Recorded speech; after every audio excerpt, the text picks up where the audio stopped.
But apparently there's a coup going on in Russia, so no rest for the wicked.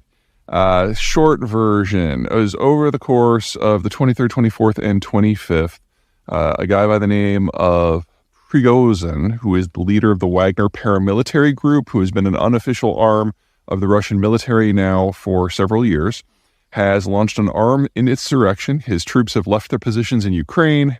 They have moved into Russia proper. They have captured the city of Rostov-on-Don, which has a population of about 1 million. They're attempting to flip Russian troops to their sides. And the Russian government, Vladimir Putin himself, has declared Prigozhin to be a traitor and has called upon the military and security services to crush him.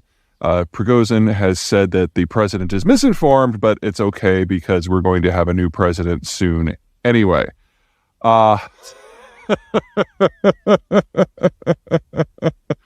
As someone who very vividly remembers duck and cover drills and is very aware that the Russians have been aiming nuclear weapons at us my entire life, there's something just deeply hilarious about this. Evan. The trick here is to not blow anything too much out of proportion because there's a lot we don't know. So let's start with what is certain. Rostov-on-Don is the primary logistical and communications point for the Russian military in the entirety of the Ukrainian war. So first and foremost, the Ukrainians are making a lot of popcorn here and are getting very serious about their counteroffensive. Now, until this point, at least until the 23rd, the counteroffensive was not going particularly well. In any battle where the Ukrainians are facing off against the Russians, and the Russians only lose 3 times as many troops as the Ukrainians do, that's a battle that the Ukrainians have lost. They're at a huge material and demographic disadvantage, and they just haven't been able to achieve breakthrough. There are multiple lines of defenses that the Russians have built over recent months. It starts with minefields, and as you get further back, it's anti-tank barriers and trenches. And for the most part, the Ukrainians haven't been able to get through the minefields. So I don't want to call it a failed offensive. I don't want to call it a stalled offensive. But it's definitely not been going as much as well as they'd hoped. But on the 23rd, we saw 2 things. Number one, a change in military strategy.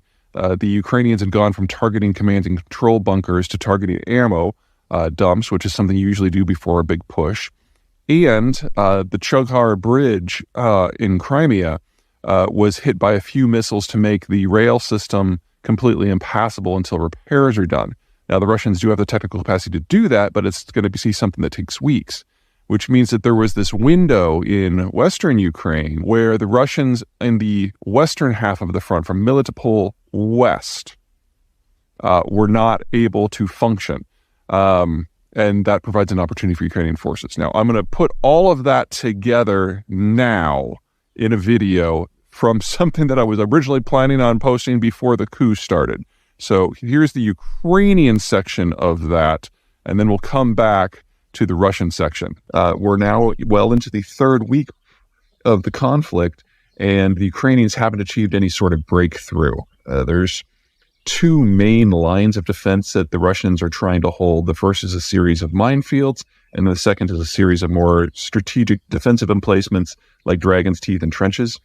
And the Ukrainians haven't really been able to get past the minefields to get to the real defenses yet. And what that means is they've just kind of been bogged down in attritional fighting. And because the Russians have an order of magnitude more industrial plant and reserves and at least a factor of 3 more population, any battle in which the Ukrainians are duking out mano a mano is not one that they're going to do well in. In fact, any battle where the Ukrainians only kill 3 times as many Russians as they lose in their own troops is a battle they've lost. So instead of seeing the dramatic breakthroughs that we saw in Kherson and Kharkiv last summer, it's been a slugfest, and it hasn't gone well. That said, a couple things. Number one, we're still early in the offensive. They're still probing for weaknesses. They're still going after command and control. And then second, in the last 96 hours, a few things have changed. First of all, 3-4 days ago, the Ukrainians shifted from using their missiles to target command and control systems to going after ammo dumps. And you would do that when you're getting to the next phase of the operation. You feel like you've broken up their ability to react, and now you're trying to not just attrit their forces, but make sure that the forces cannot actually get meaningful supplies. But the real issue happened the morning of Thursday, the 22nd of June, when the Ukrainians put some serious holes in a few supply bridges that are critical for Russian forces. And to understand the significance of that targeting shift, we need to look at a few maps. Here's our first map of the Ukrainian space. Nothing too exciting here. The red line is roughly where the front is. The Russians occupy the territory to the east and south of that line, and the yellow bars are where the Ukrainians have put their primary thrusts. Now, the one on the left there, that's the Zaporozhye front. The Ukrainians have been expected to go in that direction since the very beginning of this conflict, because if they can push down to the Sea of Azov, they can basically isolate the entirety of the southwestern front and Crimea, because not only would there no longer be a land bridge between Russia proper and Crimea, but the Ukrainians would be able to target the Kerch Strait Bridge directly. But they've had more success going further into the east because there are fewer defensive works. But still, in all these cases, you're talking about advances in the single digits of kilometers. No sort of strategic breakthrough where mobile Ukrainian forces can get in behind the Russians and isolate them and break them up and force strategic retreats and routes. Okay, here's a zoom in on Ukraine. The single most important thing here is, of course, the Kerch Bridge. An attack, unclaimed attack, we don't really know who did it, but either the Americans or the Ukrainians took out one of the spans of the Kerch Bridge last summer. Now, the Kerch Bridge has 3 lines to it, 2 two-lane road connections and 1 rail connection. The Ukrainians, Americans, whoever it happened to be, were able to take out one of those 2-lane road connections and start a series of fires on a rail car that was going by on the rail bridge at that time, which warped the bridge and made it impossible to handle cargo. So no more trains in and out of Crimea from this route, and it used to be the primary route, and only 2 of the 4 road lanes. So everything has to go on truck, and when they do have convoys coming or going, they have to shut it down to other traffic. So that was a big hit, and it forced the Russians to shift their supply route over to this area, to the land connections that go into Crimea. So let's zoom in there. Now, first thing to understand about this area is a lot of this is not land. This entire zone here is a series of brackish lakes, which obviously you're not going to be running cargo across. In fact, there's only really 2 ways to cross. On the left, you've got the proper land connection, which is an all-land route that goes through southern Ukraine. It is the furthest connection from the front. It's not that the infrastructure there doesn't work, it's just that it's not great. However, if you go to the yellow arrow, the one further to the right to the east, you're looking at the Chonhar crossing. Now, Chonhar has a rail connection and a road connection, and it's these connections that the Ukrainians put some holes in.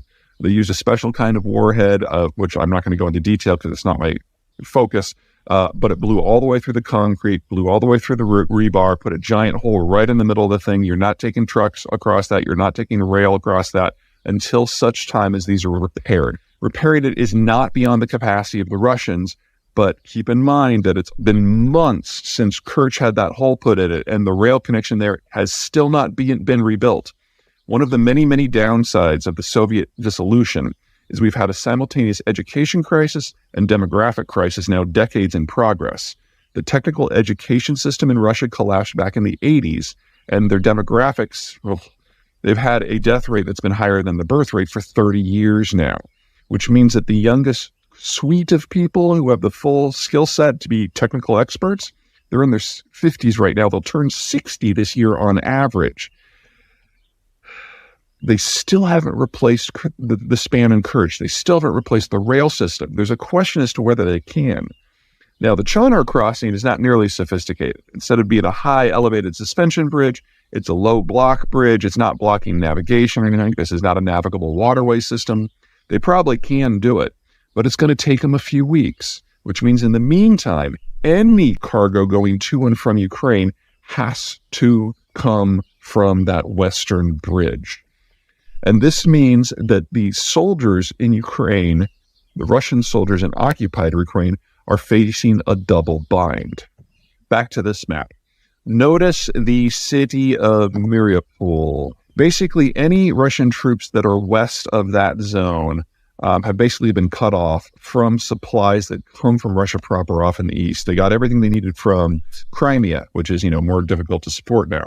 And now with the Channor Bridge offline, it's going to take about a week for the Russians to reroute everything further west to then cross a larger distant chunk of territory. That would suggest to me that the Ukrainians are as ready as they can possibly be to make a push in that direction. Now, coming down from Zaporizhzhia, it doesn't really matter where they penetrate as long as they reach the Sea of Azov.